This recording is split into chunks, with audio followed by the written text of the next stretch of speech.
Conectados, el podcast es presentado por Laboratorio Popular Nazareno de la Onza Beer Company, Cerveza Chimborazo y B-Rock. Ya han pasado 18 años desde que Conectados salió al aire para aquella entonces naciente televisión regional. Ya cumplimos la mayoría de edad y hemos decidido migrar hacia las redes sociales, hacia la plataforma de internet.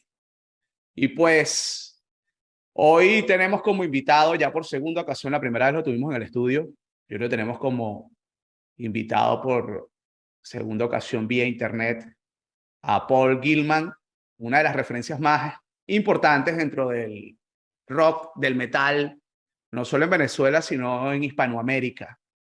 Paul, bienvenido nuevamente a Conectados, gracias por tu disposición. Y son 45 años de carrera, 45 años ininterrumpidos en este transitar, levantando la bandera del rock nacional. Bienvenido al programa. Muchas gracias por la oportunidad y bueno, aquí estamos nuevamente. Vamos a iniciar con qué tan fácil ha sido este transitar estos 45 años o qué tan complicado y cómo nace esa semilla del rock en Gilman. Bueno, todo comenzó en enero de 1967, cuando quien les habla era un niñito de 7 años, que tenía que quedarse mucho tiempo solo en la casa con su mamá, madre divorciada.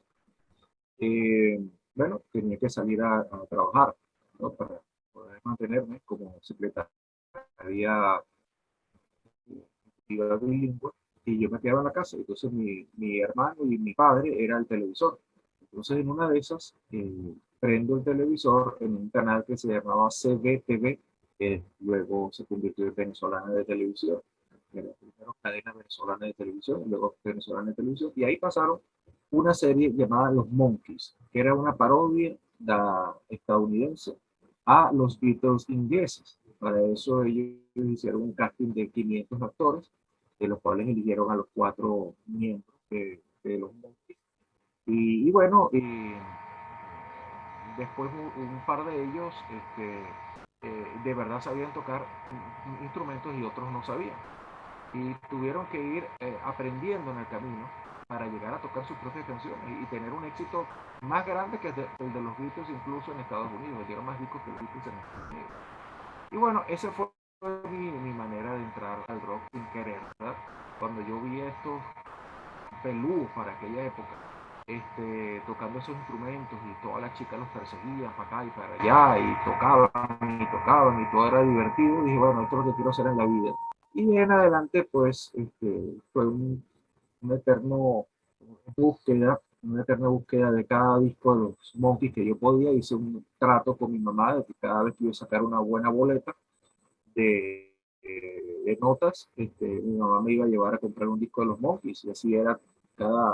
Un domingo cada mes me mostraba la boleta, y con las notas me llevaba entonces a una tienda de discos. Ahí hacía el mercado y me dejaba en una tienda de discos, y yo me sentía como, bueno, pues un paraíso con tantos discos y eso. Entonces yo buscaba mis discos de acetato de Monkey. Una vez me estaba enfermo en la casa, me quedé solito en la casa, y mi mamá fue a cumplir con su cometido, pero se equivocó. No trajo un disco de los Monkees, ella simplemente vio unos peludos en la carátula y trajo un gran éxito de los Beatles. Y realmente cuando me llegó ese disco, primero me puse un poco molesto con mi mamá, porque eso no eran los Monkees. Yo ni siquiera sabía que existían los Beatles. O sea, yo no sabía ni que existieran otros grupos así en el planeta Tierra. O sea, ya un niño de 7 años. El Y de impacto de los repente, medios de comunicación en ese momento y la no, televisión que te no, mostraba eso, ¿eh? entonces no Era existía, lo que veías de Monkey. no existía nada. Entonces, pero cuando fui escuchando ese disco equivocado, en vez de decirle a mi mamá que lo fuera a devolver, decidí escucharlo. Y caramba, ahí había música de verdad. Ahí no había músicos de estudio contratados para hacer canciones mientras los monkeys aprendían a tocar los instrumentos, ¿no? Sino que ahí se sentía que había producción, que había canciones con, oye, con ensambladas de una manera diferente, un sonido diferente, todo muy profesional, todo muy inglés. Y bueno, me empezaron a gustar los Beatles también, pero en otro error de mi mamá, todos errores favorables, que tampoco pude ir a acompañarla al mercado ni tampoco a la tienda, ella también fue derechito a ver los primeros peludos que conseguía. Y ahí viene el primer contacto con el rock pesado, cuando se equivoca y me trae un disco de Cream, nada más y nada menos, de los Beatles, de los Monkees, lo viste, a Cream, o sea, a la primera banda de hard rock, de blues Claro. rock importante de la historia. Eric Clapton en la guitarra, Jack Bruce en el bajo y Richard Baker en la batería. Ese Cuando Power empiezo, Trio. sí, cuando yo empecé a escuchar esos riffs por primera vez, parara, pa, pa, pa, ay, papá, esto sí es lo que yo quiero hacer en mi vida. O sea, ya estaba llegando al sonido, ¿no? De la fuerza y eso, pero era un completo ignorante de todo lo que pasaba. Tuvo que pasar mucho tiempo. En todo ese tiempo conocí a los Bee Gees, pero los Bee Gees no cuando tocaban música disco, porque faltaba Claro. mucho para que eso existiera. Cuando los Bee Gees también eran una especie de Beatles más suaves, y llegué, gracias a un hermano hippie de un amigo mío, a conocer a Santana. Fui conociendo Creedence Clearwater Revival, fui conociendo de manera empírica algunas agrupaciones, pero todavía ninguna me llegaba a la fuerza de Cream. Hasta que en 1972 yo llego a Caracas, porque mi Todo esto mamá, pasó en Valencia. todo esto era en Valencia, pero en Caracas vivía Pedro Pizzi. Pedro Pizzi era mi figura paterna. Un niño sin padre siempre busca en la familia una figura paterna, una figura de hombre al cual seguir, como un padre. Y entonces para mí Pedro Pizzi era mi figura paterna porque a pesar de que solo tenía unos años más que yo, o sea, porque yo tenía 12 y él tenía 19, él andaba en otra onda, o sea, buscando novias y otra cosa. Y yo tenía solo 12 años. Pero antes de los 12 años, él siempre me dedicaba tiempo. Entonces, para mí era un momento muy importante las vacaciones de escuela, de junio, julio, y las vacaciones de Navidad, porque mi mamá me Sembrina. dejaba en casa de mi tía y yo estaba todo el tiempo con mi primo Pedro, y para mí esos eran los meses más gloriosos de mi vida, porque él me paraba a las 3 de la mañana, me hacía ver en el telescopio Saturno, eh, Júpiter, me hablaba de astronomía, se ponía conmigo a ver libros sobre dinosaurios, sobre ciencia ficción, veíamos películas de terror blanco y negro de Frankenstein, el hombre lobo, el monstruo de la laguna negra, veíamos películas de ciencia ficción, La Tierra contra los platillos voladores, el Valle de Wanji, un millón de años antes de Cristo, muchos dinosaurios, platillos voladores, cosas, películas de terror. Bueno, para mí era entonces mi ídolo absoluto. Pero ese día de 1972 pasó algo que definió de definitivamente mi camino. Y fue que mientras mi mamá y mi tía hablaban, al llegar a Caracas, se pusieron a hablar, yo empecé a caminar y a escuchar un sonido fuerte, duro, y decía, ¿qué es esto? Entonces comencé a caminar por la casa de mi tía, comencé a subir las escaleras que llevaban hacia el cuarto de mi primo Pedro, y sorpresa, cuando abro la puerta, ¡oh! Veo la luz, porque está mi primo Pedro, ya con el cabello largo, unos bigotes chorreados, sin camisa, tocando batería, en un trío como Cream, con un guitarrista, un bajista y él en la batería, y tocando un tema de Cream. O sea, todo estaba ahí puesto. Yo decía, mi figura paterna es rockero y toca Demasiado. canciones de Cream. O sea, no, eso no puede ser. Entonces, cuando yo estoy viendo eso, tranco la puerta y me siento en el piso como Condorito cuando se va para atrás, plop, ¿no? El Y me blog. quedo tirado ahí en el piso viendo aquellos amplificadores dándome en la cara así, o sea, de verdad. Ahí no había internet, YouTube, ni nada para saber cómo se veía Yeah, eso en vivo, nada. ni siquiera en TV. No, no existía nada, Nada. nada, absolutamente Claro. nada. Entonces yo estaba viendo esto ahí duro y cuando empiezo a ver en el cuarto afiches de Emerson Lake Palmer, Black Sabbath, Led Zeppelin, Deep Purple, Uriah Heep, Alvin Los Danger After, Grand Funk, Alice Cooper, y digo, ¿qué es esto, Dios mío? Entonces, esta es la gloria.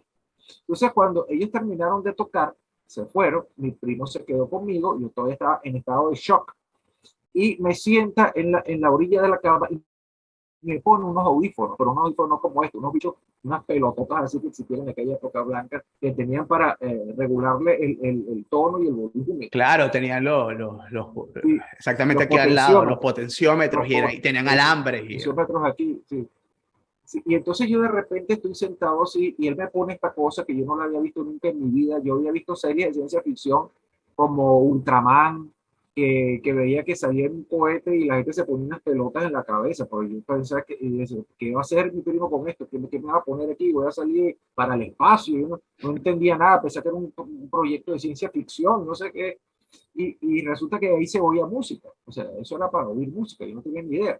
Entonces él enchufa esto en un aparato Philips que le decían el tobogán, porque tú ponías varios cassettes, mucha gente ni sabe lo que es un cassette, yo iba tener uno, pero no lo tengo a la mano.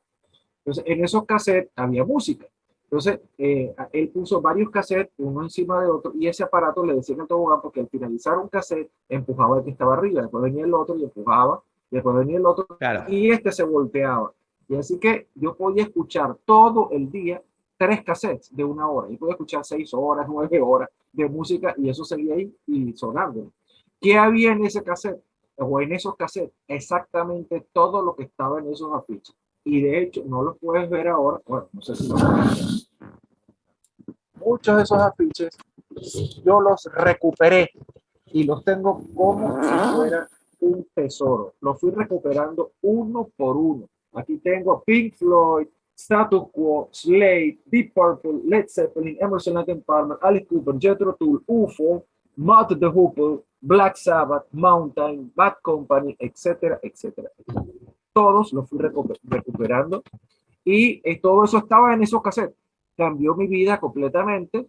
Luego, ese mismo año, me hace un regalo mi primo Pedro, que es mi primer reproductor de cassette para mí solo, para escucharlo en Valencia, y me hizo un resumen en un cassette de 2 horas de esas 3 horas que me había hecho. Y había un cassette que se llamaba C120, donde grababa 120 minutos, y me regaló lo mejor de lo que yo había escuchado en un cassette. Me regaló ese equipo, y mi tía, que es una señora, oye, muy seria y muy ejecutiva, no lo puedo creer, me regaló un afiche casi que tamaño natural de Alice Cooper. O sea, ¿cómo lo hizo? No sé por qué. Un afiche de Alice Cooper con una culebra en el cuello, un afiche casi de tamaño de Alice Cooper. La boa Lo de él. compró, sí, lo compró en una, la compró en una, lo compró en una tienda que se llama Carnaby, una tienda de hippies que había aquí en el centro comercial Chacaito de Caracas. Y esas dos cosas cambiaron mi vida. O sea, la música que me llegó, más la imagen de Alice Cooper, y eso marcó mi vida para siempre. De ahí en El, adelante comencé a convertirme en un coleccionista, porque hay que ir por partes. Primero, tú no naces siendo cantante de rock, tienes que llegar al punto. Entonces empecé a ser coleccionista. Mi primer cassette que me compré con mi propia plata fue Led Zeppelin, el primer disco de Led Zeppelin. Después vinieron Wishbone Ash, Black Sabbath, Alice Cooper, Uriah Heep, y así fui haciendo mi colección. Tu hemeroteca Y personal. sí, a punta de cassette porque yo no tenía tocadiscos. Pero llegó la otra parte que ya, digamos que termina de conformar la historia. Y es que yo antes iba a misa, y entonces caminando después de misa, Ya en no. una organización que se llamaba El Trigal de Escucha, Valencia. ya no, disculpa. Ya no vas a misa. No, hace No. tiempo, cuando adquirí conciencia, entendí de la farsa. Bueno, te lo Entonces, pregunto, pues igual. sí, sí, sí, perfecto. Entonces, cónchale, yo dije, algún día yo voy a conseguir un grupo de rock tocando en un garaje. Se me metió en la cabeza. Entonces, ¿qué hacía yo? Al salir de misa, como yo sabía que esa organización integral era el último reducto de los pocos rockeros que quedaban en Valencia para esa época, entonces empecé a caminar y bueno, a veces, bueno, fracasé muchas de las tantas caminatas, fracasé y llegué a mi casa sin nada. Pero un día no fracasé, un día caminando por ahí escuché el mismo ruido que escuché el día que fui para Caracas a visitar a mi primo Pedro. A Pedro. Y me quedé afuera de la puerta, me senté en la acera escuchando esa música y de repente abren la puerta y salen unos separadillas señores y era Servio Ferrer, que era el fundador de la banda que estaba allá adentro que se llamaba Ecutron. Y estaban ensayando. Entonces, claro, cuando me ven allá afuera, se sorprende y dice, ah, disculpen, es que yo estaba escuchando la música. No, chamo, ven acá. Si quieres pasa para que veas el ensayo. Nah, para mí, el ensayo me están invitando a ver un Entonces entré y exactamente había lo mismo, una guitarra, un bajo y una batería. La única diferencia es que no tenían cantantes, tocaban canciones, pero de manera instrumental. Ok. Y me convertí en fanático del grupo Ecutron, igualito que cuando el primo Pedro sentado en el piso viendo mi ensayo, y todos los domingos después de misa me iba a ver mi ensayo de Ecutron. Hasta que un día no vino el baterista. Y el señor Sergio Ferrer me dice, hermano, bueno, en ese momento el chamo Sergio Ferrer me dice, hermano, eh, este domingo no vamos a poder ensayar porque el tipo se lo llevaron reclutado. Para aquellos que no saben lo que es una recluta, era cuando se llevaban a los jóvenes como animales reclutados para meterlos a juro al ejército, A y pagar la policía servicio. cobraba por cada, sí, y la policía cobraba por cada peludo, cada joven que se llevaba. Había una ley que se llamaba Ley de Vagos y Maleantes, Así es. que a todos los que teníamos el pelo largo éramos automáticamente maleantes, éramos considerados Perseguidos y si exactos. tenías tatuaje más. No, bueno, que en esa época no existían tatuajes, no existían todavía, o no habían llegado a Venezuela. No, lo que existían eran los tatuajes así bien del ancla, ¿sabes? Los que te hacías Sí, con tinta china y con una perforadora, con un bisturí. sí, pero eso no, realmente los rockeros de esa época no, que yo no conocí ninguno con tatuajes. Lo más estrambótico que podían ver es un chamo que se llama Paul Gilman, que andaba con franelas de Ted Nugent, de Aerosmith y de Kiss sin mangas. Eso era lo más raro que tú podías ver en Valencia. Un loquito peludo con esas tres franelas con las mangas rotas. Ese era yo. Entonces, bueno, Se lo lleva a la entonces, recluta y se queda sin baterista. no, no, sí, entonces y ahora, no hay ensayo. Un momentico, yo puedo tocar la batería. ¿Tú vas a tocar batería? Sí, claro, claro, ya yo no tenía 12 años. Yo para ese momento tenía 16 años. Y en todos esos años, el Pedro Pizzi me fue regalando sus afiches. Como quien dice, fui heredando todo eso, heredando sus discos, heredando sus revistas pop, que eran las revistas más arrechas que existían de rock, que es donde uno se agarraba para saber qué pasaba en el mundo, la revista pop Correcto. alemana, donde salían todos estos afiches que te acabo de mostrar virtualmente. Entonces, ya yo estaba como bastante cargado con todo esto, y había una revista que se llamaba Hit Parade, que te ponía los éxitos de Aerosmith, de todas estas bandas, te ponían la letra. Entonces yo agarraba las canciones que grababa y las cantaba en mi cuarto según veía las letras pues, de las canciones. Como no compraba LP, sino eran cassette, era la única manera de cantar las canciones. Y así me fui haciendo de la idea de, bueno, que también podía cantar. Pero en ese momento no hablamos de eso, hablamos de batería, porque en esos 4 años, cada vez que yo iba a Caracas, yo agarraba el set de batería de mi primo Pedro Pizzi. Cuando él se iba a visitar a la novia, cualquier cosa, él le ponía unos paños, entonces yo ponía los audífonos, me ponía a escuchar lo que él escuchaba, Humble Pie, Emerson Lake Palmer, Blue Oyster Cult, y me ponía a tocar, y así aprendí a tocar batería escondido durante 4 años, y Sin lo pude bulla. poner en práctica. Sí, nadie escuchaba ni nadie sabía Sin que yo estaba bulla, haciendo claro. eso. Y entonces ese día me convertí en el baterista de Cutron, y a ellos les gustó mucho, aunque yo desplegaba una energía un poco inusual para ellos, porque yo me sentía como Kid Moon, y que cada vez que terminaba, o sea, hacía un show detrás de la batería de tantos, así que prácticamente al final del ensayo le caía patadas a la batería, tumbaba todo el piso. Pensaba que yo era Kid Moon de los Who. Me Claro. parecía interesante, pero a ellos no les parecía tan interesante que les destrozara la batería. Entonces, llegó un momento que me acerco yo con mis ganas de ir a tocar batería, y ¡pum! Llegó el baterista. Lo habían raspado el pelo, lo habían pelado, y había Ajá. llegado la recluta, y bueno, y yo tuve que, bueno, nada, sentarme otra vez en el piso, y ahí es cuando vienen las famosas palabras de Sergio Ferrer, que dice, chamo, pero aquí hay un micrófono, si quieres, y aquí hay unas letras, y tú crees que, para ver las letras, bueno, las mismas que ya me conocía yo, No More Mr. Nice Guy de Alice Cooper, Traveling Band de Creedence Clearwater De Revival, Creedence. We're an American Band de Grand Funk, todas esas canciones yo las cantaba en mi cuarto, y me puse a cantar con ellos, y ahí, ese día de 1976, nace Paul Gilman como cantante. Bueno, más o menos traté de hacerte un resumen.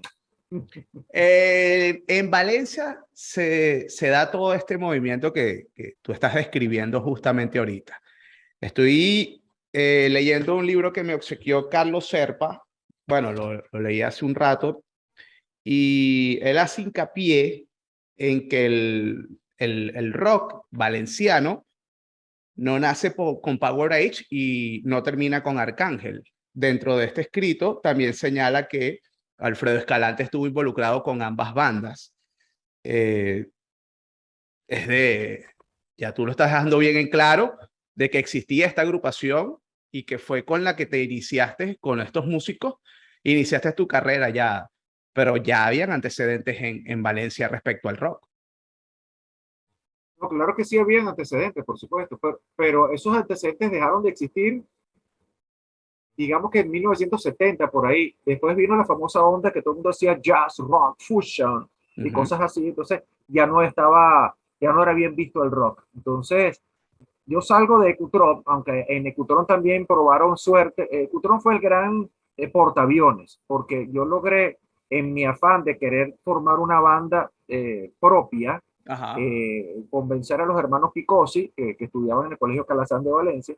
Logré convencer a Giorgio que aprendiera a tocar la batería. Él tocaba unas latas de galletas italianas que tenía la mamá con palitos de tintorería. Y Giancarlo sí ya tenía una primera guitarra acústica, empezaba a aprender la guitarra acústica. Entonces yo los incluí dentro del portaaviones de Cutrón, porque en algunas veces que no podía ir el baterista de Cutrón, Giorgio aprendía a tocar la batería y Giancarlo a hacerle la segunda guitarra a Sergio Ferrer. Ya fue la escuela.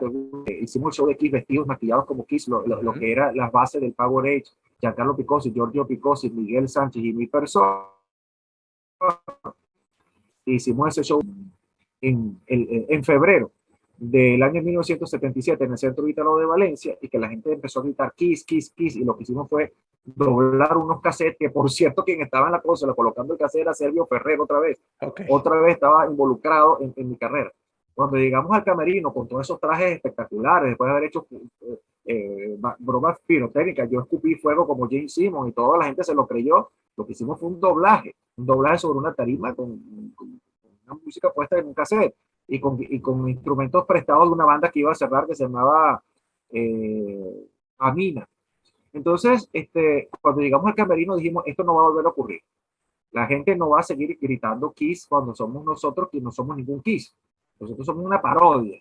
De aquí para adelante, la gente va a gritar el nombre de la banda y seremos nosotros una banda.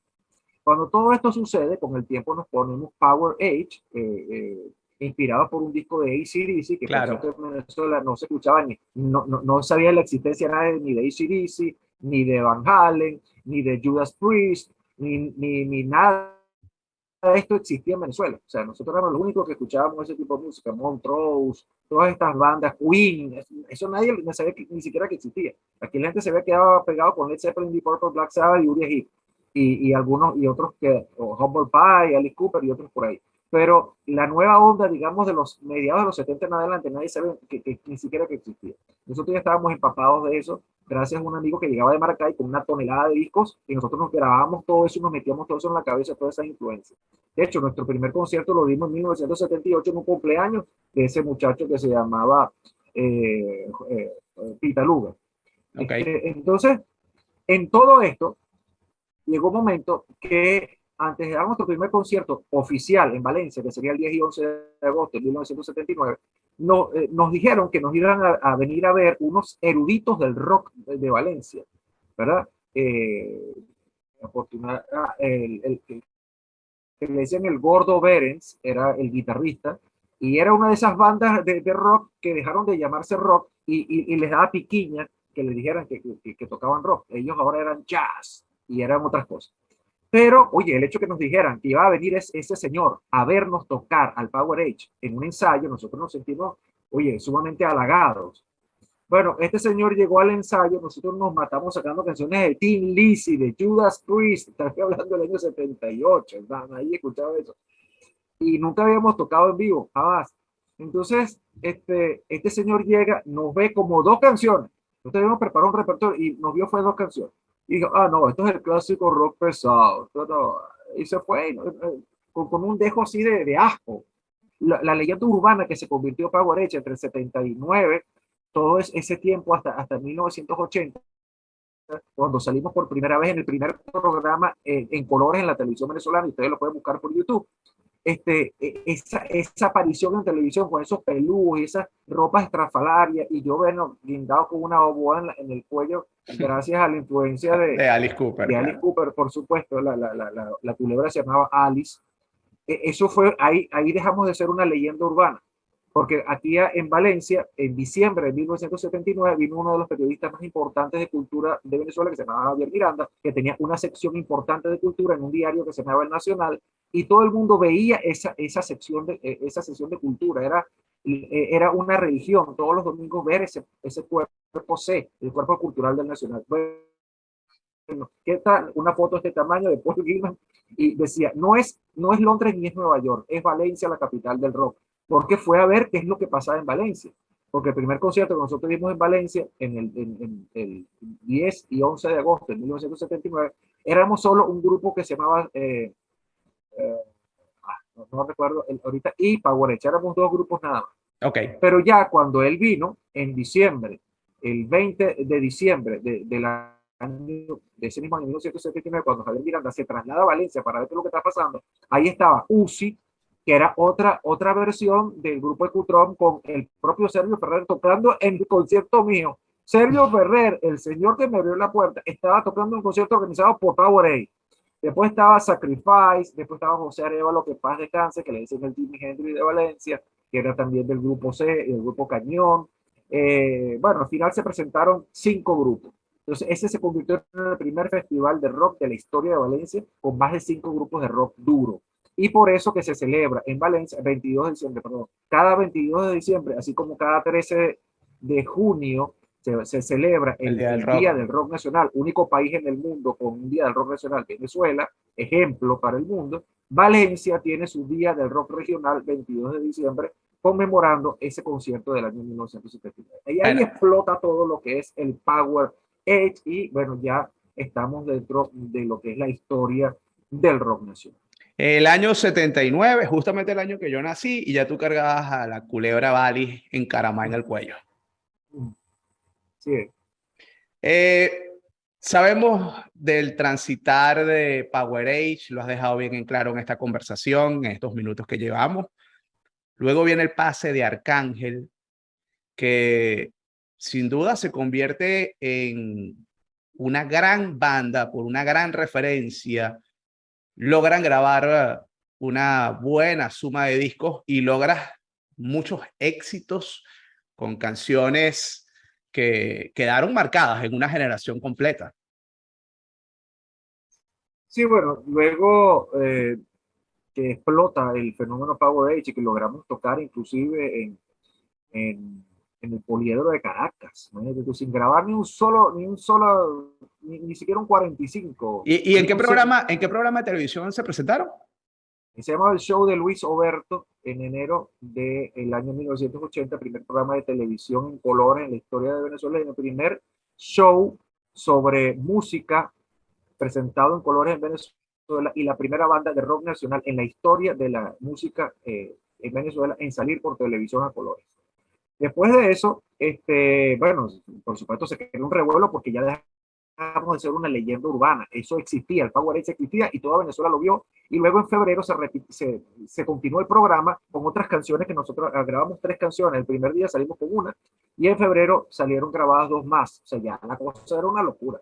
Y ahí no había redes sociales. Mira, en febrero va a Escucha salir Power esto. Age otra vez. Escuchen esto, miren el video. Ah, eso no existía. De broma existía una broma que se llamaba el Betamax, que tú podías grabar en tu casa en una cinta los programas, y después vino el VHS. Nosotros grabamos en Betamax esa primera actuación, y gracias a Dios que alguien la revivió y la puso en YouTube, la pueden ver en YouTube fácilmente.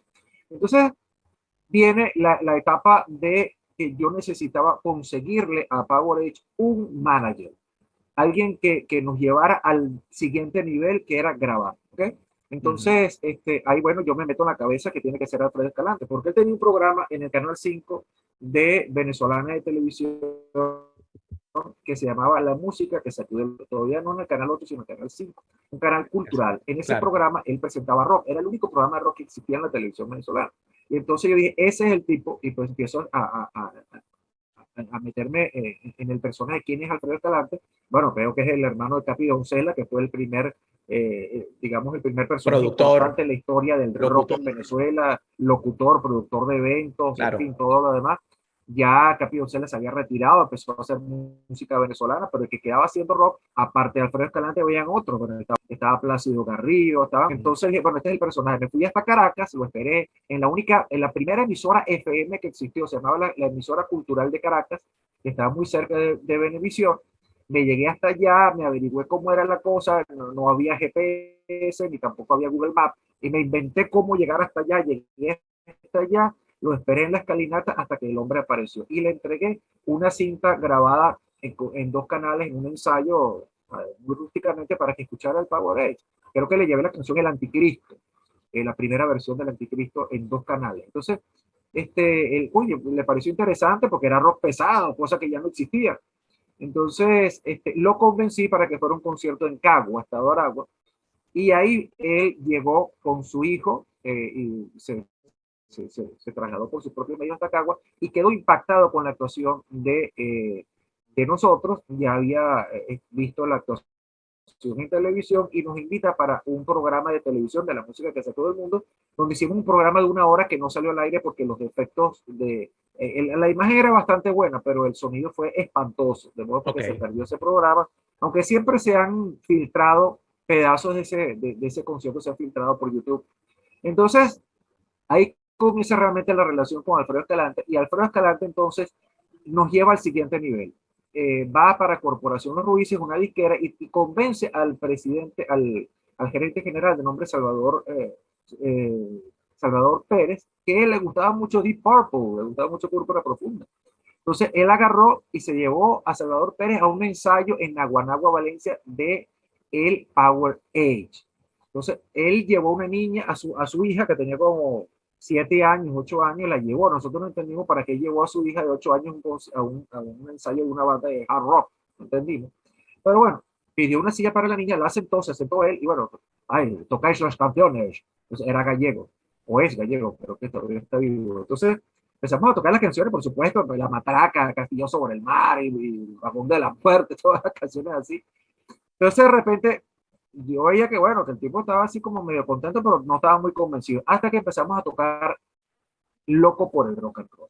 Cuando empezamos a tocar Loco por el Rock and Roll, la niña durante toda la canción movió el pie, uno de sus pies, y él le estaba viendo a nosotros viendo el pie de la niña, nosotros no entendíamos cuál era, y esa era la fórmula que él había llevado para ver si a pesar de que era un grupo de rock pesado, había alguna canción que pudiera ser un éxito para poder ir a grabar el disco. Y gracias a esa niña sentada ahí y al pie que le hacía así, y gracias al Loco por el Rock and Roll, es que nosotros llegamos al siguiente nivel. El siguiente nivel fue ir a Caracas, firmar un contrato por 3 discos y un opcional. Y así pues nace lo que es el Grupo Arcángel, porque él dice que una de las primeras condiciones para grabar es que el nombre se cambie, el nombre en inglés a nombre en español. Muy Después de bien. darle muchas vueltas, a mí se me ocurre el grupo Arcángel, pero Giorgio Picossi también dice que le parece muy bueno el grupo Arcángel porque hay un Arcángel con K, que es un puerto ruso, un puerto marítimo ruso. Entonces, por lo tanto, ya cambiándole la C por la K, ya era un nombre internacional, se podía pronunciar hasta en Rusia. Entonces ahí fue donde definitivamente queda como grupo Arcángel. Pero sucede algo que, bueno, los muchachos de Arcángel vienen a enterarse después, que Salvador Pérez me manda a llamar varias veces para Caracas y me dice que él lo que quiere es hacer un disco mío, o sea, que me olvide del grupo Arcángel, que todo está muy chévere, que ya yo Que hice te toda mi carrera con dediques, Power Age. ajá, que te dediques de Sí, repente, y disculpa que te cortes, que te dediques de repente a ese plano de división. sí, no se trata de división, simplemente dice, es que a mí el grupo Arcángel no me dice nada, yo creo que tú debes sacar una banda tuya y listo, el grupo de Por Hitman y ya. Entonces yo dije, ¿cómo le iba a hacer yo eso a mis panas con que empezamos de cero? Bueno, que yo fui buscando uno por uno. Primero era yo el solitario, el loquito con franelas de Ted Nugent, Aerosmith, caminando por Valencia, que por cierto se paraban los carros y me daban plata para que me cortara el pelo. Y yo agarraba esa plata para comerme unos pepitos, unos perros calientes en la noche. Y yo, gracias a todos esos, a todas esas personas que me veían como un mendigo, una cosa así, yo fui comiendo y haciendo mi vida por ahí mientras ensayaba. Citando nuevamente el libro de Carlos Serpa, Buen Rock esta noche, Paul, justamente habla o se lee acá de lo que tú comentabas hace minutos. El rock se apoderó de Valencia. Justo en diciembre del 79, el diario El Nacional, cito, titula su primera página con la leyenda El rock se apoderó de Valencia, en donde el periodista Javier Miranda habla sobre el movimiento de rock en la capital del estado Carabobo. Miranda habla de cómo Paul Gilman cantaba con una serpiente enroscada en el cuello, emulando a Alice Cooper, y de los nuevos grupos de rock valencianos. Ahí señalan las bandas que ciertamente tú nombrabas hace rato: Power Age, Smokey Road, Spectro, Cúpula y Sacrifice. También en el artículo, en el texto, perdón, se lee que en 1979 el heavy metal en Valencia, en ese entonces Paul Gilman y Miguel Sánchez Gutiérrez, con el apodo de Henry Loaiza, lo que tenían era unas 4 cornetas Yamaha. Todos nosotros fuimos los que montamos un espectáculo que no era una fiesta de salsa, ni una verbena o una fiesta bailable, sino un concierto. Tenemos conciertos fotosíntesis para la música y están los grupos que tú dijiste, está Sacrifice, está Uzi de Sergio Ferrer, está el grupo de José Arévalo, el grupo Cúpula solamente se presentó por una canción, un tema de Led Zeppelin, un instrumental. Después que terminamos de tocar con Power Age, se nos acercaron, no estaban ni siquiera en el cartel. Okay. Y nos pidieron por favor si podían tocar. Les dimos los instrumentos y tocaron el rock and roll de Led Zeppelin y la gente se volvió loca. Bien. De ahí la importancia del Power Age, luego esa conexión con el pase a Arcángel, ya que necesitaban a solicitud cambiar el nombre. Sí, bueno, lo que te expliqué. Entonces, en estas conversaciones en Caracas con el gerente de Corporación Los Juices, Salvador Pérez, siempre me dijo que él quería que fuera el grupo de la banda de Paul Gilman, que él me conseguía los mejores músicos de rock de Caracas y que me mudara para Caracas. Y ahí hacíamos la banda Gilman, pues, Okay. como tal. Así como existía Van Halen, porque habían 2 hermanos Van Halen, entonces él pensó que la banda se podía llamar Gilman. Pero entonces yo dije que no, que yo no podía hacerle eso a mis amigos, a los que yo había convencido uno por uno de que empezaran a tocar los instrumentos. Ya no era yo aquel solitario que andaba con las franelas de, como te dije, de Aerosmith, de Kiss y de Ted Nugent por ahí, sino que ya tenía los hermanos Picosi, después tuve a Miguel Sánchez, hicimos el show de Kiss, luego ahí fuimos creando el Power Age. Entonces pensé que yo no podía hacerles eso, simplemente por una cuestión de lealtad. Y así, bueno, queda siempre pues, la opción de los 3 discos y un disco extra en caso de que se llegara a una negociación. Todo después de ahí, eso es historia. Arcángel debuta con el famoso disco azul, el primero de Arcángel, y adivina quién es el que sale en la carátula. Si ustedes se ponen a ver bien esa pintura, el Arcángel que sale ahí tiene la cara mía. Eso fue una especie de... Me lo imaginé, me lo imaginé. Sí, una indirecta de Salvador Pérez con que, ajá, Arcángel, pero Arcángel eres tú. Y entonces, bueno, yo dejé pasar eso y me quedé callado, pero eso se vino a saber. Y evidentemente solamente la gente tenía que ver un poco, mirarse un poquito en la carátula y sabían que estaba ahí era yo. Pero bueno, pero eso fue una jugarreta que hizo la compañía para ver si yo si caía en la cuestión de dejar Arcángel, pero no, ya Arcángel, ya con ese primer disco de Arcángel ya era imposible, ya Arcángel se había convertido en un ícono viviente del rock nacional, un ejemplo a seguir. Las letras, mi primera canción, la primera canción que yo compuse en mi vida, con letras propias y música, Libertad, bueno, fue un gran clásico, por supuesto, Loco por el Rock and Roll fue el primer sencillo. De hecho, el 30 de octubre de 1981 se hace el primer concierto de Arcángel cuando Power Age toca en el estadio de fútbol Misael Delgado de Valencia para convertirse en Arcángel. Era el último concierto de Power Age que se convertía en Arcángel. Bueno, de hecho, hace ratico los acabas de reunir otra vez. Sí, sí, sí. Hace ratico. Entonces, y la entrada incluía un 45, un disco 45, que era el tema Loco por el Rock and Roll, y Loco por el Rock and Roll comenzó a sonar por todas las radios. Se hizo el primer videoclip de la historia del rock en Venezuela, el primer videoclip. así como se considera el primer videoclip de la historia del rock, el Jailhouse Rock de Elvis Presley, bueno, en Venezuela el primer videoclip de rock se llamó Loco por el Rock and Roll, producido por Alfredo Escalante. A mí Entonces, particularmente me gusta Represión en América Latina. bueno, espérate, después, bueno, sale el disco Rock Nacional, donde al rock venezolano le decían cualquier cosa, música moderna, música de pavitos, rock hecho en Venezuela, tenía cualquier cantidad de nombres, pero ahí nosotros ya le pusimos un nombre definitivo, Rock Nacional. El disco se llamó Rock Nacional, el himno de este movimiento era el tema Rock Nacional, que tiene en su letra, define lo que estaba pasando y la esperanza de que esto se quedara por siempre, y la bandera del rock nacional. Son tres cosas definitivas que logra Arcángel en 1982. Darle al movimiento un nombre definitivo, rock nacional. Darle un himno, el tema rock nacional, y darle la primera bandera, la única bandera que define a un movimiento de rock en el mundo, así como somos los únicos que tenemos un día de rock nacional en el mundo. Entonces, Al final de cuentas, el día venía, ¿no? Porque estaba como que dentro del marco de esa estructura de todo el movimiento rock nacional.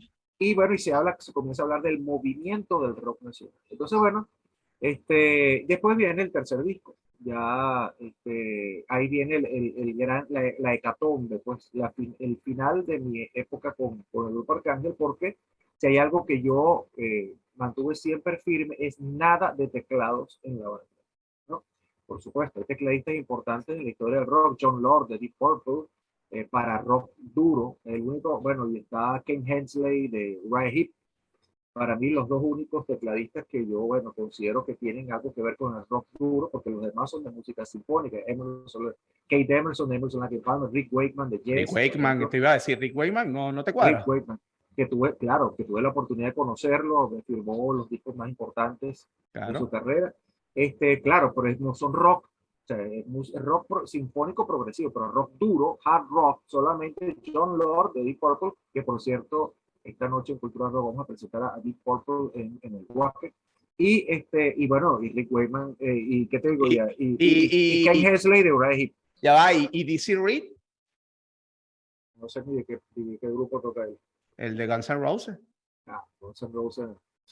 No es hard rock. Estamos hablando de grupos legendarios que tienen una No, importancia. claro. Guns N' Roses es un grupo de moda, o sea, grupo que Te digo, lo respeto. Te digo porque Pero yo soy fiel fanático de Guns N' Roses y ahorita sí, estoy bueno, recordando chévere. que ese era un buen Sí, sí, tecladista.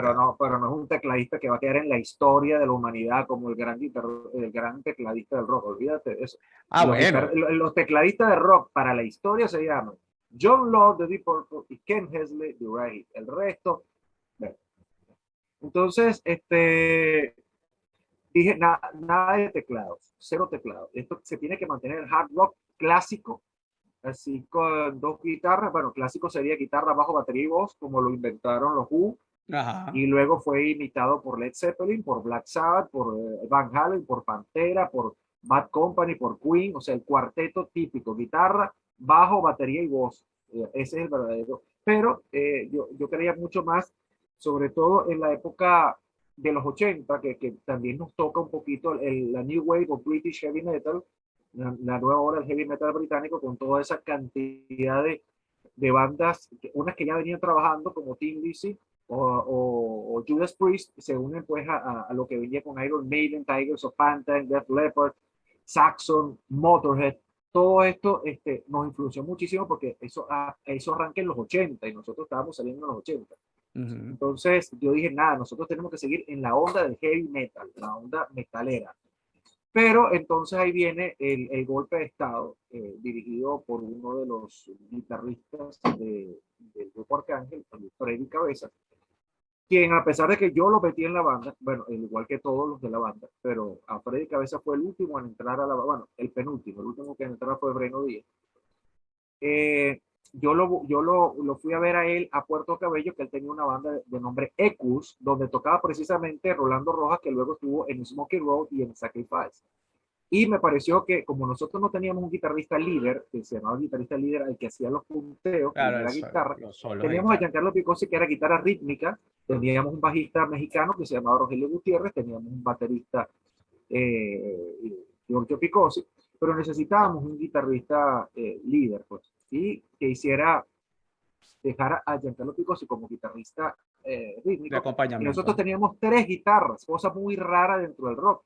Solo se podía ver en los grupos de hard rock sureños como Black Oak Arkansas, The Outlaws, Lynyrd Skinner, pero realmente grupos de rock pesado con tres guitarras, eso no existía. Y prácticamente lo inventamos fue en Venezuela con el Power. Entonces, bueno, este es el mismo señor que yo busqué para que entrara al grupo, ya el final de Power Age, ya con Arcángel, ya entrando en la gloria de los discos de Arcángel, fue el que dirigió el golpe de Estado para sacarme a mí del grupo que yo había hecho, para tumbarme a mí de quien yo había inventado. O sea, todo este grupo, desde que hicimos el show de Kiss en el año 77 hasta ahorita, entonces me iban a tumbar era a mí, el que había creado el grupo. Bueno, y esto se descubre cuando yo veo que no me llaman a los ensayos. Nosotros tenemos O unos sea, ensayos literalmente te sacaron el culo, pues. sí, y dice, pero ¿qué pasa? Hoy es miércoles, 8 de la noche y no estoy ensayando. Otro miércoles, hoy es miércoles, 8 de la noche y no estoy ensayando. Hasta que decidí aparecerme en el estudio, en la casa de los Picossi. Y por supuesto, cuando yo me aparezco en el estudio, la señora me abre la puerta, la mamá de los hermanos Picossi, con una cara de vergüenza enorme y como diciéndome, trágame tierra, pero no me Bueno, ibas a dejar fuera de la puerta. Cuando nosotros, los hermanos Picossi, somos como hermanos y estudiamos juntos y todo lo demás y no me iba a dejar entrar a la casa. Entonces entré a la casa y yo me fui derechito y escuchaba el ruido del ensayo, ¿no? Entonces fui al estudio, que por cierto ayudé a construir, porque en un concierto que yo organicé en el Centro Ítalo de Valencia, fue que logramos el dinero para hacer el estudio que hizo mi suegro de esa época, que lo construyó. O sea, hasta en el estudio que yo había construido, había conseguido la plata para hacerlo. Me estaban montando los cachos de esta gente. Entonces, yo dejé que terminaran de tocar una canción. Claro, las canciones las estaban destruyendo, porque yo estaba escuchando que había un tecladista. Las estaban destruyendo. No la estaban tocando, la estaban destruyendo. Entonces, para ese momento las composiciones te pertenecían. bueno, no, hay unas de uno, otras de otro. O sea, Ok. realmente no le pertenecían a nadie en absoluto. O sea, las canciones que yo dejé para la posteridad con Arcángel fue Libertad en el primer disco, Un niño nace en el primer disco. En el segundo disco, Calles violentas de la gran ciudad, Rock nacional, bueno, Libertad y Libertad. Y bueno, ya te voy a echar el cuento de Ok. represión latinoamericana, que es el más, como tú hablaste de represión, te tengo que hablar de ese cuento. Entonces, ¿qué pasa? Que yo esperé que terminaran de tocar las canciones y abrí la puerta de sopetón, ¿no? Y eso fue como aquella persona que consigue a su pareja acostada con su amante en la cama. O sea, todos no sabían dónde esconderse, qué cara poner, y sobre todo el tecladista, que yo creo que el que menos. Ok. Entonces, bueno, el tipo se trajo al tecladista para tirarme el golpe de estado, porque el tipo no solamente era el teclado, que yo detestaba el teclado en una bandeja rock, sino que de paso era el cantante. O sea, el cantante y teclado, las dos cosas.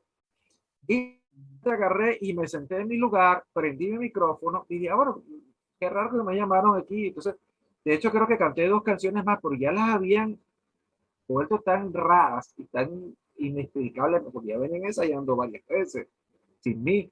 Decidí pararme de ahí e irme. Y me fui.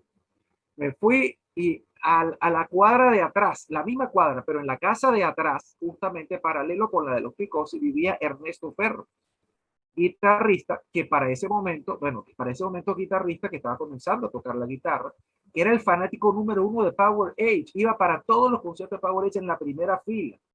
No sé cómo hacía, pero siempre estaba en la primera fila y vivía detrás de los hermanos Picosi. Y venía a ver los ensayos de Power Age y todo lo demás, y acá, por supuesto. Entonces llegué, le toqué el timbre, salió él y dijo, tú y yo vamos a formar la banda Gilman a partir de ahora. Y el tipo quedó así como, ¿cómo? Así mismo. Y ese mismo día pusimos Levántate y Pelea de la Recherón. Ese mismo día nació Levántate y Pelea y Corazón de Rock Pesado. Y ahí comenzamos a componer lo que sería Gilman. Entonces, ¿qué pasa? empezamos a componer, Ernesto Ferro y yo, ahí salen canciones como Represión Latinoamericana, Desempleado, Los Gusanos del Poder, Levántate y Pelea, El Poeta, Víctima de la Sociedad, El Anticristo, todas las canciones. Y bueno, yo ya venía y teníamos un salón de ensayo justamente enfrente de la casa de Sergio Ferrer, que todo como que tiene congruencia. Al final Justamente llega. en casa, enfrente, sí, impresionante. Justamente enfrente de la casa de Sergio Ferrer había un chamo que tocaba batería, que tiene 15 años, pero tocaba brutalmente, con una banda que no tenía nombre, donde también tocaba de vez en cuando Ernesto Ferro, y el bajista de esa banda era el hermano de Sergio Ferrer, ¿ok? Y ahí comenzamos a formar la banda Gilman, la primera formación de Gilman, con el hermano de Sergio Ferrer, con Ernesto Ferro, con Felipe Celis en la batería y mi persona, cuarteto. Esta vez sí era tipo Led Zeppelin. ¿Qué año Entonces, hablamos de eso, Paul? bueno, el año 83, 83, 84. Entonces, 83. Entonces, ya teníamos el disco prácticamente listo y pero había que sacar el tercer disco de Arcángel por contrato. Entonces es cuando yo agarro y me voy a Caracas y hablo con Salvador. ¿Te acuerdas de lo que tú De decías, la propuesta de la solista. propuesta? Bueno, hermano, lamento decirte que tenías razón. Tenías razón. Yo creía en la lealtad, creía en todo este tipo de cosas, pero me acaban de hacer esto. Yo te dije que te tenía que hacer una banda aquí en Caracas. Y entonces, bueno, ¿qué vamos a hacer al respecto? Vamos a darle con la cuarta opción con Gilman.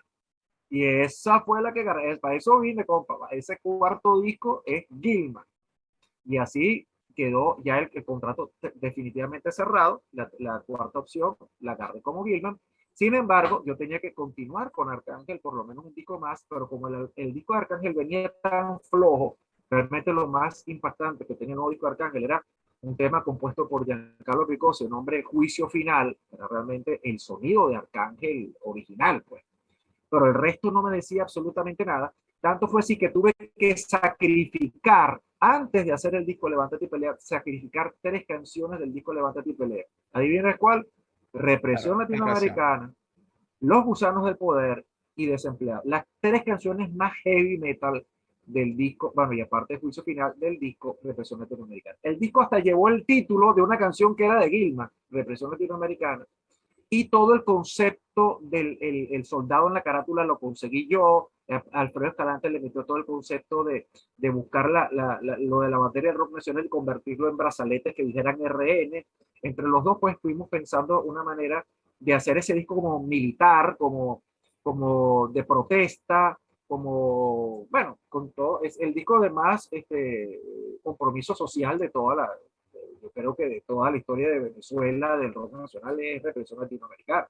Tanto es así que ese disco lo colocaban de manera clandestina en la Universidad de Chile en plena dictadura de Pinochet, lo colocaban en Argentina en plena dictadura de Videla, en fin, en las dictaduras del sur de Latinoamérica, colocaban el disco Represión Latinoamericana como un acto de protesta. Sin embargo, la gente no se caló lo del tecladista y tenía razón. Los conciertos de Arcángel con el tecladista fueron cada vez mermando, cada vez menos gente, hasta llegar a un concierto en Acarigua, en el estado portuguesa, donde la gente que iba a entrar para el concierto y Arcángel y los técnicos hicimos un juego de futbolito, porque era una cancha de básquet, pero afuera en el estacionamiento pusieron 2 porterías, hicimos una partida de futbolito, y después de la partida de futbolito nosotros nos montamos en la tarima y los que estaban jugando futbolito eran los que fueron de público. Esa era toda la gente que fue.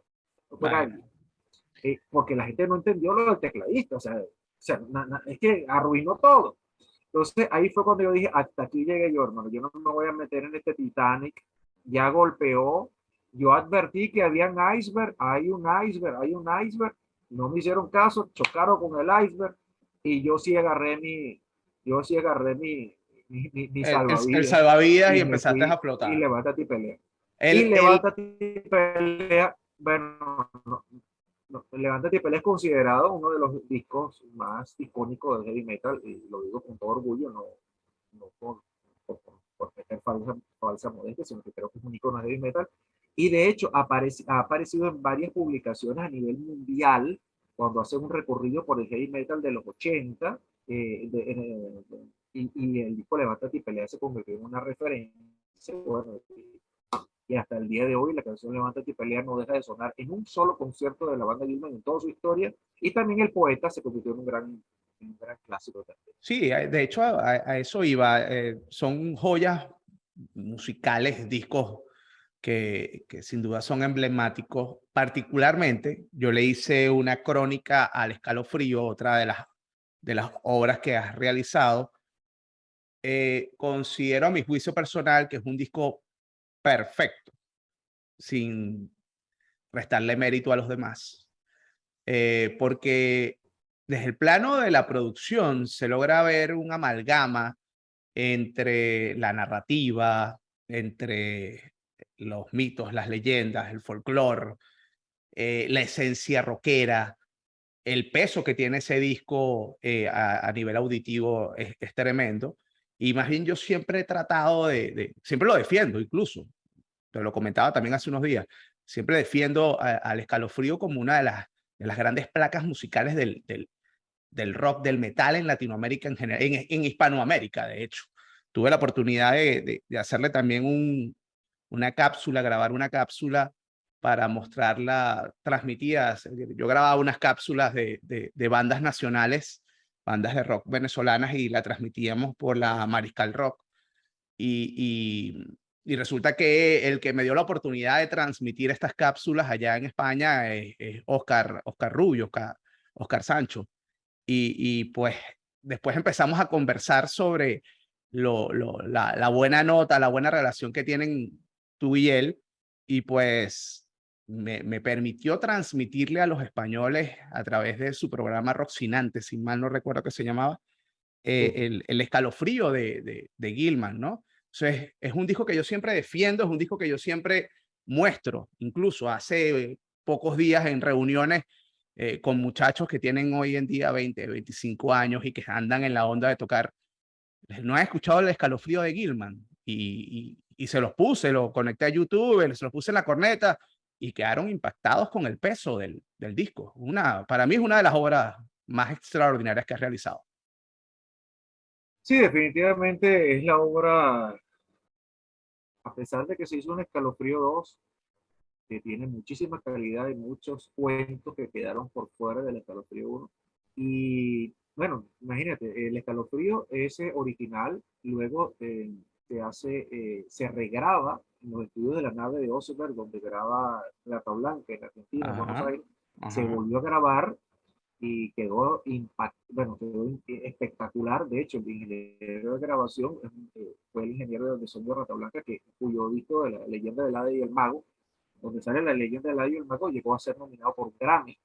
Y él fue el que grabó y mezcló el disco, y ese disco, en esa regrabación, suena espectacular. Y luego hicimos inclusive el Escalofrío 2, con todos los fantasmas y aparecidos que nos quedaban por fuera, como la bola de fuego, y el espanto que continúa vivo, que es Don Ángel Vargas, come Sí, gente, un el come espanto gente. que existe, que no Así es es. parte del folclore, sino que existe de verdad.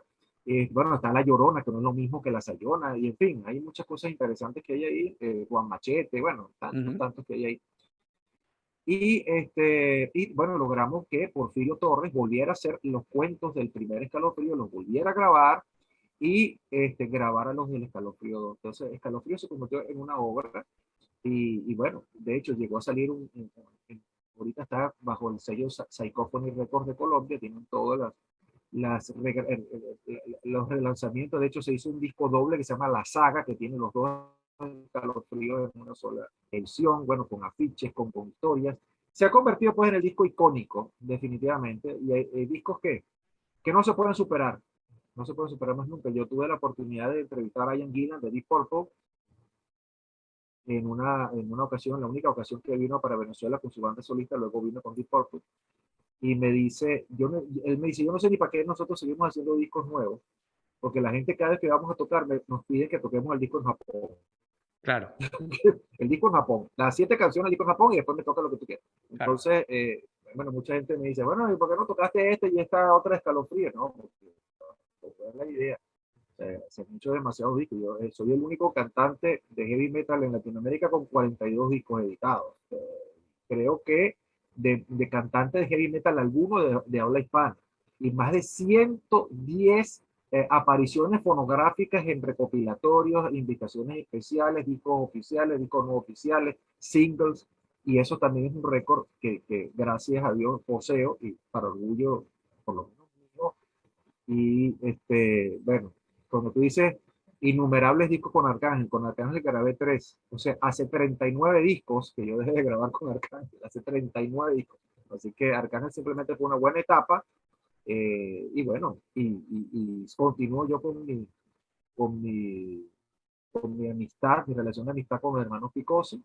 Tanto es así que hicimos este reencuentro con Power Age 2.0 que quedó brutal. Llenamos el Teatro Principal de Caracas en el relanzamiento del Festival de las Flores. Y ese reencuentro con Power Age fue una locura, fue una locura. Fue revivir el Teatro La Campiña cuando se grabó el disco Rock Nacional de acá. Claro. Ahí lo que se vivió fue algo bellísimo, y ahora Power Age por primera vez en su historia tiene 3 canciones en YouTube, tiene 3 canciones grabadas como deben ser. Power Age nunca grabó nada, lo que grabó fue en 2 canales, un aparato de reel En que nos un prestó un ensayo. locutor en un ensayo. Eso es todo lo que tenía. Pero por primera vez grabamos oficialmente fue en el año 2022, 3 canciones. Paremos la guerra. Ya se murió cuáles son las 3 canciones que Y no. del proceso de grabación del Escalofrío, ¿qué tan complicado, qué tan sencillo fue? Bueno, nada, lo más importante fue conseguirle música a los cuentos. Los cuentos, como no existía la facilidad del internet y todo, ¿no?, para mandar material, y otra vez el programa La Esencia, hoy Cultura Rock Radio, solicitaba a los escuchas, a los seguidores, que me mandaran material respecto a fantasmas y aparecidos venezolanos, para hacer una obra dedicada a eso. Pero ¿quién fue el ideólogo de esto? El doctor Canoche.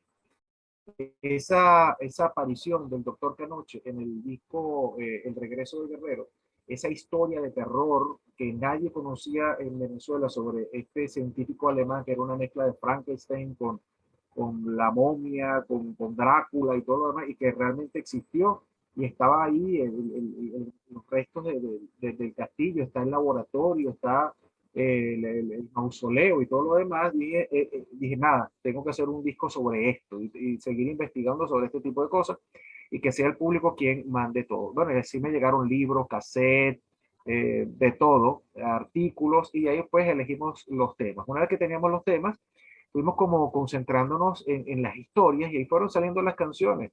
Una gran parte de ellas, la parte musical, dirigida por Facundo Coral, sobre todo él es el que tenía el genio musical de conseguirle esto. Por parte mía, fue El Carretón y El extraño caso de Petar. Esas son las 2 canciones que yo, completamente la música, aparte de la letra, la música completa, esas fueron las que yo, digamos, incluí ahí, y las otras fueron unas mezclas sobre todo de Facundo Coral, y una de Eulalio Churri Toledo, que fue el Tirano Aguirre. El resto, pues, Senda casi canción, todas fueron. Tirano Aguirre. Sí. Entonces, bueno, y después había que buscar la voz que aterrorizara a la gente en cuanto al cuento, porque la idea era mantener el cuento, así como se mantuvo de boca en boca durante tantos años, durante siglos, muchas de estas historias en nuestros campos venezolanos. Bueno, tenía que ser una voz de terror, y qué mejor voz que la de Porfirio Torres, de nuestro insólito universo, que en paz descanse.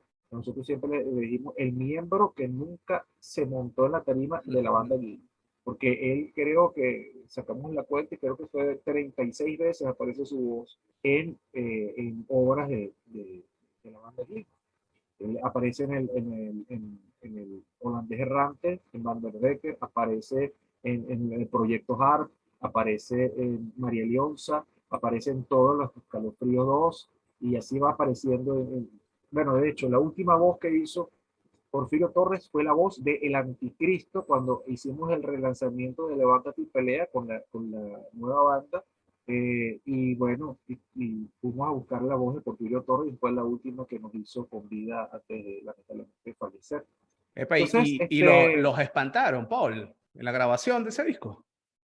no, en absoluto. No vivieron El ningún único espanto que tipo. no, en absoluto. La única espanto que existió, y sería y ya no tenemos tiempo para hablar de eso, que es el tema del anticristo, de Power Age, los cuentos que ocurrieron durante esa canción de Power Age y luego los cuentos cuando se grabó por primera vez en otra versión en Levántate y Pelea, por eso habría que hacer un programa solamente de eso, porque esos Sí, cuentos claro. son increíbles. Ustedes los pueden ver en YouTube, hay varios programas que se hicieron, un programa que se llama Así fue, con la profesora Arisha en TVS, y ahí están, hay 3 programas dedicados a escalofrío explicando cada uno de las situaciones que Yo pudieron vi ocurrir uno y cómo fue que se grabaron. yo vi uno que le dedicaron al doctor Canoche. Uno al doctor Canoche, y hay uno que se llama Cuentos de espantos de los rockeros. En ese se habla del anticristo bastante, se habla bastante, y de hecho ocurrió algo en el estudio en el momento que estábamos haciéndolo. Hablar con el anticristo, ahí sí tenemos siempre problemas, pero con respecto a los otros fantasmas, no. Entonces, Eh, ¿no? no, no te, continúa. Entonces nada, eso fue lo más difícil y no hubo que convencerlo mucho, porque a pesar de que es un señor de mucha más edad que todos nosotros juntos y que era un folclorista, sin embargo se prestó y hizo las voces. De hecho, hay un documental sobre escalofrío, sobre escalofrío ¿cómo que se llama? En YouTube también, y donde él habla sobre lo que él sintió haciendo estas cosas. Bueno, y al final que cuando salieron estas canciones al aire y salieron los conciertos, bueno, ya escalofrío, ya como tú dices, parte ya de la historia del rock nacional, considerado como uno de los, entre Levántate y Pelea y Escalofrío, considerado como las obras más importantes de toda mi carrera. Y bueno, y lo último que nosotros logramos hacer, que con el disco presente, romper un récord mundial el año pasado de hacer 5 discos en un solo año, en pandemia de paso, que fue el disco con el guitarrista virtuoso venezolano Douglas Saab en homenaje a Van Halen, que fue un disco netamente virtual, se consigue por las plataformas virtuales, pero sí es un disco completo de la era con David Lee Roth. Cuando muere Eddie Van Halen, donde hicimos ese primer homenaje que se hizo en el mundo, grabado luego de la muerte de Eddie Van Halen. Te los recomiendo con los ojos cerrados, Lo sobre todo buscaré. porque la mayoría de las canciones son del primer y segundo disco de Van Halen, que son mis favoritos. Uh -huh. Luego se hizo el disco doble Tesoros, que era el primer disco, eran clásicos en vivo nunca antes aparecidos en otros discos en vivo, no salió ni en el Más Vivo y en Vivo, ni en el Vivo y en Vivo. Temas como El Tirano Aguirre nunca habían salido, temas como María Leonza nunca habían salido, El Vagón de la Muerte en vivo nunca había salido. Entonces, todas estas canciones que se fueron guardando digamos, en tesoros para usarlas algún día, las usamos en ese primer CD y ese ya marcaba el disco número 2.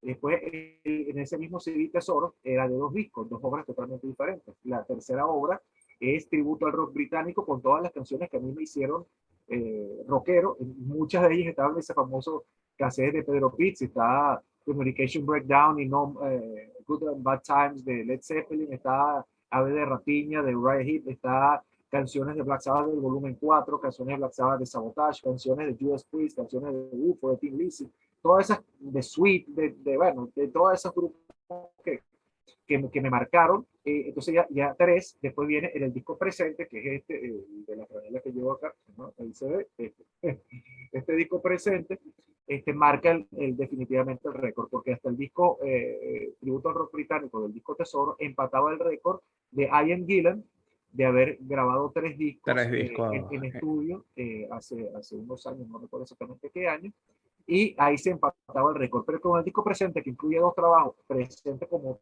tal, y luego Tributo a los Desconocidos, tercera edición, un EP de 5 canciones, ahí rompíamos el récord de 5 discos, pasando por encima 2 veces, o sea, con 2 ediciones, a el trabajo que hiciera Ian Gillan con Deep Purple. Entonces, Bueno, yo considero que este disco presente, si ustedes lo escuchan bien, canción por canción, tiene un mensaje, tiene una fuerza que resume toda mi carrera anterior. Ahí tú sientes el compromiso social de represión latinoamericana, la fuerza de Levántate y Pelea, sientes los fantasmas de Escalofrío con canciones como La Parca, El Psicópata, Tyrannosaurus Rex, en fin, hay tantas canciones de conciencia como No es ficción, bueno, el nuevo orden mundial, o sea, todo, hay de todo, y muchas partes que son muy íntimas mías, como Vendí mi alma al rock and roll, que fue la primera canción que yo realmente compuse, pero en inglés, y luego se hizo una media versión en español, pero realmente tenía mucho de una banda que se llamaba Brownsville Station. Por eso yo considero que la primera canción que yo grabé y que compuse, grabé en mi vida, fue Libertad. Pero el primer título en español que yo hice en mi vida se llamó Vendí mi alma al rock and roll. Bueno, y aquí hicimos la canción, pero ya contando un poquito toda la historia que te he contado hoy aquí está en la canción Vendí mi alma al rock and roll de este disco. Después está Escorias del Rock Nacional, dedicado a todos aquellos que hablan imbecilidades sobre mí, pero no se pierden un programa de cultura rock de televisión, no se pierden un Gilman Fest.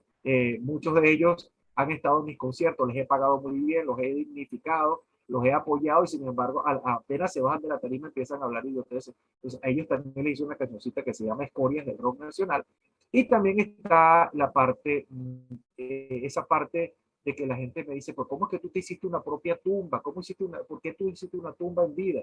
Bueno, porque precisamente yo quería asegurar que el lugar de mi permanencia eterna, por lo menos bajo tierra, en un cementerio, tenía que ser un cementerio antiguo y muy cercano a la casa de los Picossi, muy cercano también donde se hizo el primer Gilman Fest, que es Naguanagua, el cementerio de Naguanagua, y ahí pues mandé a hacer mi tumba. ¿Por qué? Porque considero que los fanáticos, después de que yo no esté en este plano, tienen todo el mundo a seguir reuniéndose conmigo, a cantar las canciones y a pasarla muy bien. Por eso que la lápida dice, yo solo sé que que estás cantando mi canción. Quienes hemos ido a tus festivales hemos podido vacilarnos bandas como Kraken, Rata Blanca, Saxon, T-Ripper Owens. ¿Hay alguna banda particularmente que estuviste así a punto de traer al Gilman Fest y que pues se cayó por X motivo? Asset, Ellos. sí, esa es la banda que más ha querido venir a Venezuela y siempre pasa algo y no se puede, y no se logra. Igual la banda de Michael Schenker, pero más que nada Asset. Y eso es algo que tengo acá y vamos a lograrlo tarde o temprano, sobre todo para los fanáticos del buen heavy metal clásico. Claro. Es inevitable no tocar el tema político con Paul Gilman. Todos conocemos tu conexión bastante especial con el presidente Chávez porque hasta le cantaste Imagine, si mal no recuerdo, ¿no? Sí, señor. Eh, esta relación con la política te ha traído beneficios por parte de los seguidores, de los fanáticos, o al contrario, te has encontrado con críticas o con posiciones quizás un poco, sí, retrógradas, por decirlo así. Bueno, hermano, mira, rock que no es revolucionario es pop, para empezar. ¿Okay? Las raíces del rock vienen de los afro, eh, eh, tribus africanas traídas como esclavos hacia los Estados Unidos y luego ahí, bueno, convertidos en eso, en esclavos. Y desarraigado de sus raíces y todo lo demás. Y esto provoca su tristeza y provoca de alguna manera su reacción ya una vez como esclavos, y comienzan a crear el blues, del blues al rhythm and blues, del rhythm and blues al rock and roll, y de ahí en adelante ya explota todo en Inglaterra como rock con la salida de los Beatles. El roll desaparece y queda el rock, y de ahí en adelante, bueno, el rock tiene que decir cosas. Los Who dijeron mi generación en el año 64. Los Rolling Stones dijeron no tengo más satisfacción, I can get no satisfaction. Y ahí en adelante, bueno, los Doors dijeron 20.000 cosas. No se diga nada de Bob Dylan, que era la primera estadounidense. Y ahí empezó el rock a tener un compromiso social, un compromiso con su gente. Están los festivales de Woodstock, etcétera, etcétera, etcétera, etcétera. Entonces yo creo que eso es lo más importante. La base del rock tiene que ser realmente revolucionaria. Eh, no importa de qué partido ni de qué tendencia, pero sí tiene que ser revolucionario. Por ejemplo, Ted Nugent es un revolucionario, Claro. sin embargo es de ultraderecha y es un redneck. Y también tiene muchos problemas en Estados Unidos por su posición política. Pero ¿quién le quita lo bailado a Ted Nugent? ¿Quién le quita esos discos maravillosos como Cat Scratch Fever, como Bones Alive y otros? Yo, por ejemplo, aunque no comulgo en ninguna de sus de sus etapas fuera de un escenario. Con Ted Nugent yo lo respeto como artista. Eso es lo que no hemos aprendido en Venezuela, a respetar a cada quien su parte personal, no importa cuál sea su preferencia sexual, su preferencia religiosa, su preferencia política, eso es personal, cada quien tiene que tener sus propias ideas, no podemos pensar todos iguales, ni creer en la misma religión, ni creer en las mismas ideales políticos, sería una locura, no sería el mundo como sería, ¿verdad? Entonces, esa parte no se ha respetado en Venezuela. Lamentablemente, la polarización ha hecho que haya enfrentamientos y se mezcle una cosa con la otra. Eso es lamentable.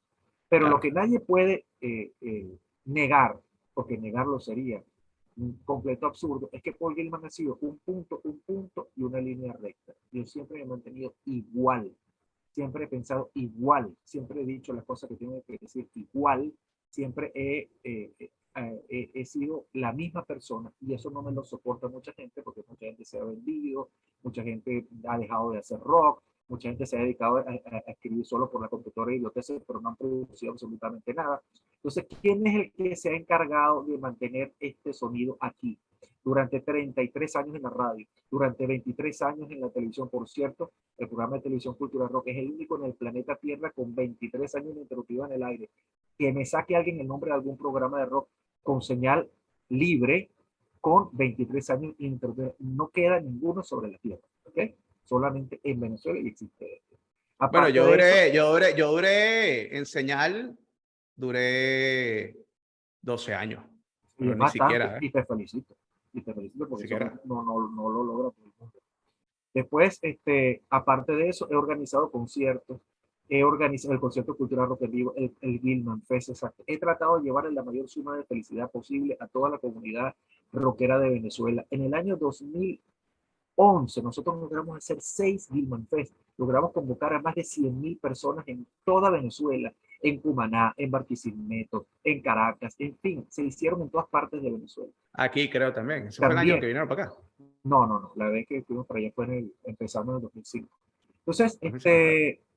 oye, 32 festivales para, gratuitos y el que no el que no fue gratuito era menos de $1.